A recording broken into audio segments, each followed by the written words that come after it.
any of the sites, neither me nor them. And that was okay. Nobody cared.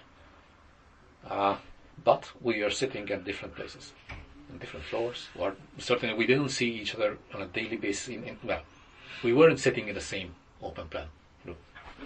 So now, I don't know, putting me back,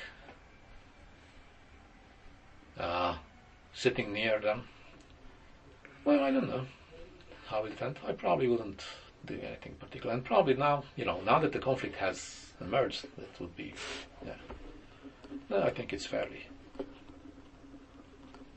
would be problem-free. If you did come back to work, okay, and the suspension in your mind was completely open and free, it doesn't make sense that two individuals and yourself have to meet each other. Really. Yeah. You don't work with each other. It would make sense. It would make sense not to sit in the same office, not to share in the same office, or even if in the same office, at least not at the same corridor of that office. Of that open. You don't work with each other. No, we don't work with each other. We don't have to see each other and so on. But at the same time, I just have to remember what I have said at the very beginning of the informal investigation, that fundamentally I will not accept any solution that sends a very clear signal to my environment that I'm the bad guy. And nothing has changed, to make it clear. I'm stubborn. I've always been stubborn, and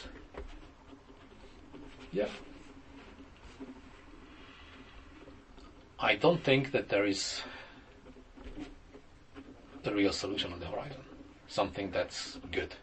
There might be a solution that's not terrible, and that solution might be simply to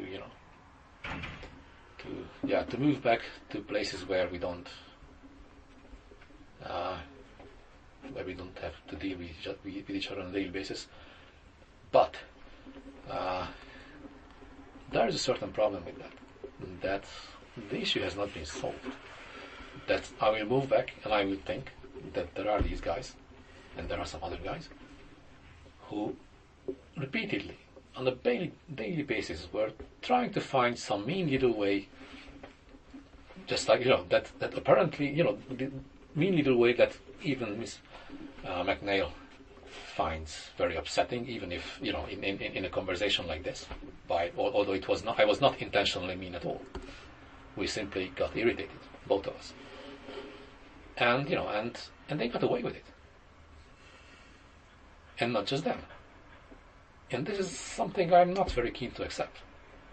That, there are these people who, I think, manage to create a conflict that will have a fundamental, extremely profound effect on my relationship with my PI, with my colleagues, in my work relationships.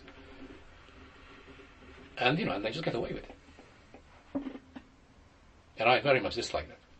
It doesn't mean that I'm going to do anything bad to them at the Institute. But they very much dislike that. You should know that. And, well, you're going to go with it. Yeah. So there's nothing else that you're willing to tell Professor Rossi about the behaviours that underlie the things I would like to tell are things that could get a significant boost in terms of credibility if I would have the opportunity to talk with Carmen and Andrew in the presence of Professor Rossi. And telling my questions in advance, and telling even the things that my questions will try to prove or disprove, would be a fundamental error in any investigation. But you're not even, you don't feel able to give us an idea of what those questions would be? I think I'm perfectly able to give an idea of any idea I want, but it's just not my interest to give an idea like that. No, that's what I meant. You don't want to. Yeah, I don't want to. Yeah. Quite simply, I do not see right now the real intention to, to solve the problem in a way